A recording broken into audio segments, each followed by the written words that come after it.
Hello மக்களே, welcome to நஸ்ருன் ஷப்யூஸ். இன்றைக்கி நம்ம 1/2 கிலோ மட்டன் பிரியாணி தான் இன்றைக்கி செஞ்சு பார்க்க போகிறோம்.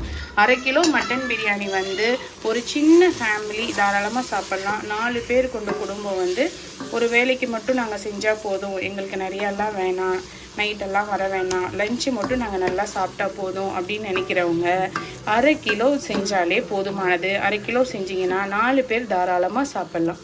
ஸோ அந்த 1/2 கிலோ மட்டன் பிரியாணி எப்படி செய்கிறதுன்னு பார்த்துடலாமா? வாங்க வீடியோக்குள்ளே போகலாம். 1/2 கிலோ பிரியாணி செய்கிறதுக்கு தேவையான பாஸ்மதி ரைஸ் 1/2 கிலோ ஊற வச்சுருக்கிறேன். 3 வெங்காயம்,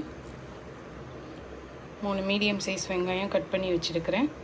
இதில் வந்து 2.5 தக்காளி எடுத்துக்கலாம். 2.5 தக்காளி இருந்தால் போதும், இல்லை சின்ன சின்ன தக்காளினா 3 தக்காளி எடுத்துக்கோங்க. 3 பச்சை மிளகாய், கொத்தமல்லி, புதினா க்ளீன் பண்ணி கட் பண்ணி வச்சுருக்கேன். பாருங்கள், ரெண்டுமே சேர்த்தே வந்து ஒரு கை அளவு கூட வராது, கொஞ்சமாக தான் இருக்கும். 1/2 கிலோவுக்கு அவ்வளோ எடுத்துக்கிட்டால் போதும்.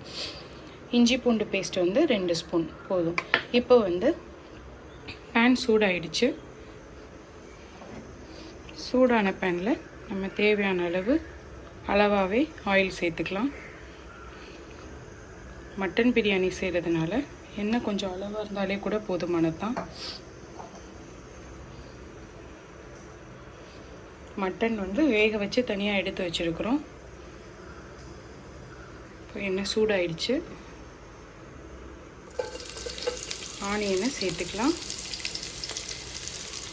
நம்ம 3 மீடியம் சைஸ் ஆனியன் கட் பண்ணி எடுத்துருக்கோம் இல்லையா, அதை சேர்த்து நல்லா கோல்டன் ப்ரௌன் ஆகிற வரைக்கும் ஃப்ரை பண்ணி எடுத்துக்கலாம். மட்டன்லேயும் உப்பு சேர்த்து வேக வச்சுருக்கோம். ஸோ இதுலேயும் வெங்காயம் வதங்கிறதுக்கு லைட்டாகவே உப்பு சேர்த்துப்போம்.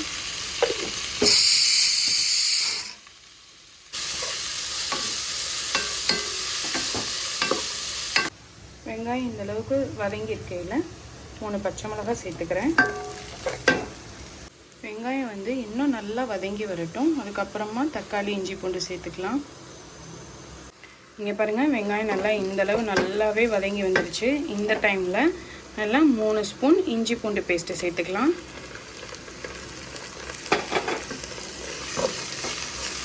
சேர்த்து இதை கொஞ்சம் நல்லா வதக்கிட்டு கூடயே தக்காளியும் சேர்த்துப்போம். இங்கே பாருங்கள், மட்டனை வந்து தனியாக வேக வச்சு எடுத்துக்கிட்டோம். இது வந்து 1/2 கிலோ மட்டன், இது வேக வச்சு எடுத்தாச்சு. இப்போது இஞ்சி பூண்டு பேஸ்ட்டு போட்டு கொஞ்சம் டைமும் ஆயிடுச்சு. இப்போது வந்து கொத்தமல்லி, புதினா வந்து இப்போ சேர்த்துடலாம். ரெண்டுமே சேர்த்தே ஒரு கையளவு தான் இருக்கணும், அதுக்கு மேலே இருக்கக்கூடாது, கசந்துடும். அதையும் போட்டு லைட்டாக வதக்கிட்டு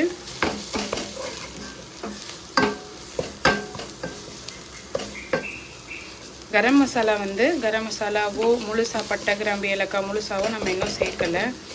ஏன்னா நம்ம ஃபஸ்ட்டு இப்போது வந்து இஞ்சி பூண்டு பேஸ்ட்டு சேர்த்துருக்கோம் இல்லையா, அதுவே கொஞ்சம் கீழே அடி பிடிக்கும்.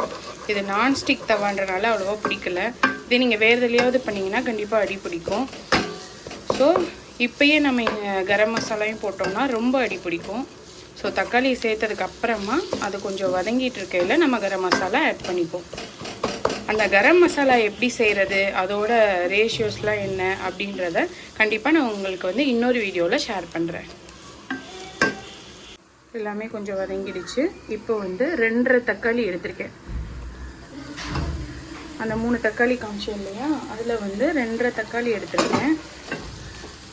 அதையும் சேர்த்து நல்லா வதக்கிப்போம், எண்ணெய் பிரிகிற அளவுக்கு வதக்கிப்போம். ஓகே, இப்போ எந்த ஸ்டேஜில் வதங்கியிருக்குன்னு பார்ப்போம்.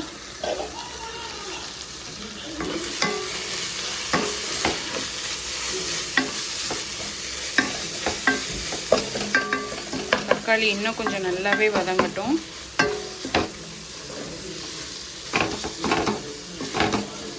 இஞ்சி பூண்டு பேஸ்ட்டு எல்லாமே இருக்கிறதுனால அப்பப்போ கொஞ்சம் செக் பண்ணிக்கோங்க. அடி பிடிக்க விட்டுட்டீங்க அப்படின்னா டேஸ்ட்டே கெட்டு போயிடும். இப்போது தக்காளி இப்படி பாதியாக வதங்கியிருக்கையிலேயும் நம்ம இப்போது கரம் மசாலா சேர்த்துக்கலாம். இப்போது இந்த ஸ்டேஜ்லேயும் கரம் மசாலா ஒரு 1/2 ஸ்பூனுக்கு சேர்த்துக்கலாம். 1/2 கிலோ தானே, ஸோ 1/2 ஸ்பூனுக்கு சேர்த்துக்கலாம்.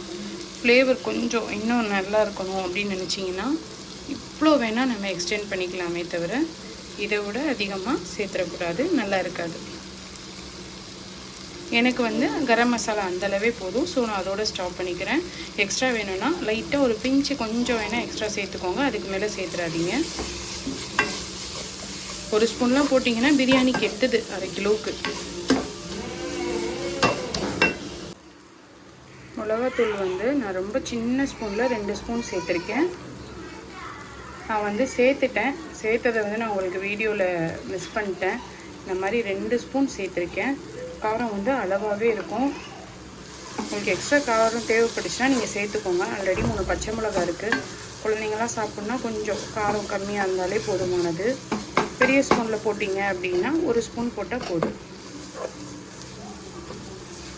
நல்லா சேர்த்து அதையும் லைட்டாக வதக்க விட்டுட்டு இந்த ஸ்டேஜில் வந்து ஒரு 100 தயிர் வந்து நம்ம சேர்த்துக்கலாம்.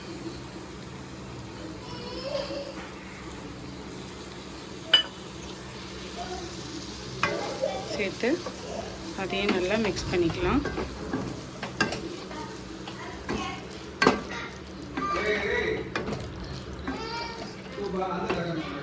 இங்கே பாருங்கள், கொஞ்சம் நல்லாவே எண்ணெய் பிரிஞ்சு வர ஆரம்பிச்சிருச்சு. இந்த ஸ்டேஜில் வந்து நம்ம மட்டனை சேர்த்துக்கலாம்.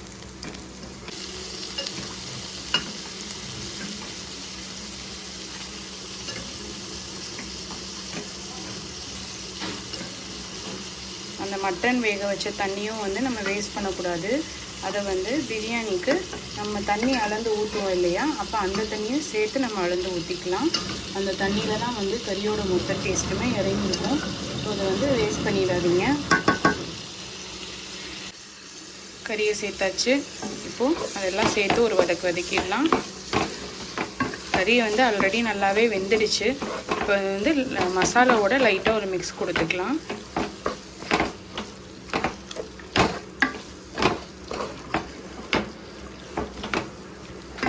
மிக்ஸ் கொடுத்துட்டோம். இப்போது அரை கிலோ அரிசி வந்து இந்த 1/4 படி உலக்கில் எனக்கு 1.5 உலக்கு வந்தது. இப்போது இந்த உலக்குலேயே வந்து தண்ணி நம்ம அளந்து ஊற்றிக்கலாம். கறி வேக வச்ச தண்ணி வந்து இந்த 1/4 படி உலக்கில் 3/4 உலக்கு இருக்குங்க. ஓகேவா? இதில் 1.5 உலக்கு நான் ரைஸ் போட்டிருக்கேன். இப்போ இந்த 3/4 உலக்கு தண்ணியை நம்ம கணக்கு வச்சுக்கலாம். இப்போது கறியில் இந்த தண்ணியை நம்ம சேர்த்துடலாம். சேர்த்துட்டு தனியாக நம்ம பேலன்ஸ் தண்ணி ஊற்றணும் இல்லையா, 1க்கு 1.5.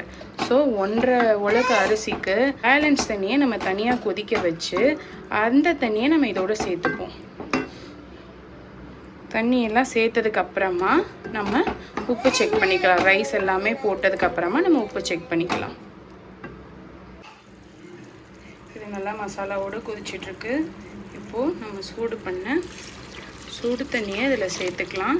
பச்சை தண்ணி ஊற்றாதீங்க, கறி அப்படியே ஒரு மாதிரி இறுகிடும். ஸோ சுடு தண்ணி தான் சேர்த்துக்கோங்க. சேர்த்துட்டு ஃப்ளேம் நான் நல்லா ஃபுல்லாக வச்சுக்கிறேன். வச்சுட்டு இதில் ஒரு உடனே கொதி வந்துடும். ஆல்ரெடி சுடு தண்ணி தான் ஊற்றிருக்கோம்ல, கொதி வந்துடும். அந்த உடனே நம்ம ரைஸ் சேர்த்துக்கலாம். ஊற்றின கொஞ்ச நேரத்துலேயே கொதிச்சிருக்கோம். இப்போ பார்த்திங்களா நல்லா கொதிச்சிருச்சு. இப்போது நம்ம ஊற வச்சுருக்க பாஸ்மதி ரைஸை சேர்த்துக்கலாம்.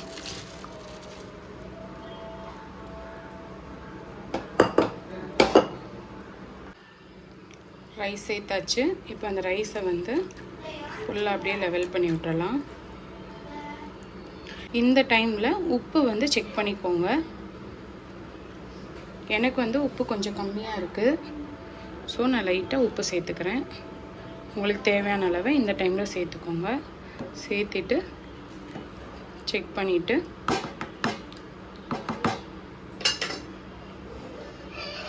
ஒரு 3 நிமிஷத்துக்கு மூடி வச்சிடலாம்.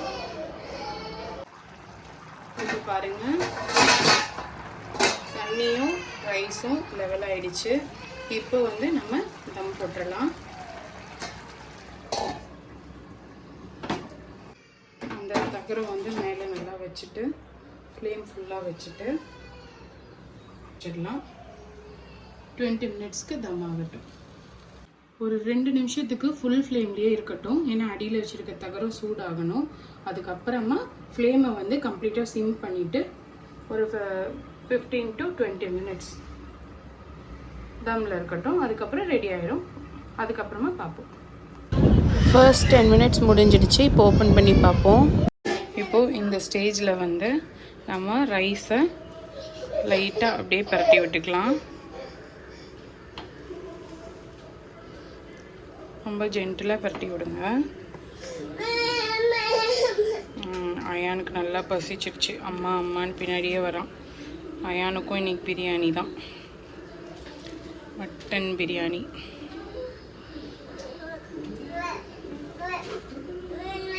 அவ்வளோதான், எல்லா சைடும் பரட்டிட்டோம். இப்போது பரட்டினதுக்கப்புறமா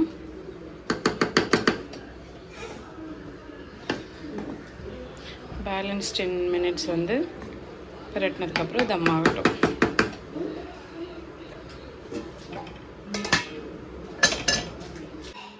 அந்த 10 நிமிஷம் ஆயிடுச்சு. ரெண்டாவது 10 நிமிஷம் தம் ஆயிடுச்சு.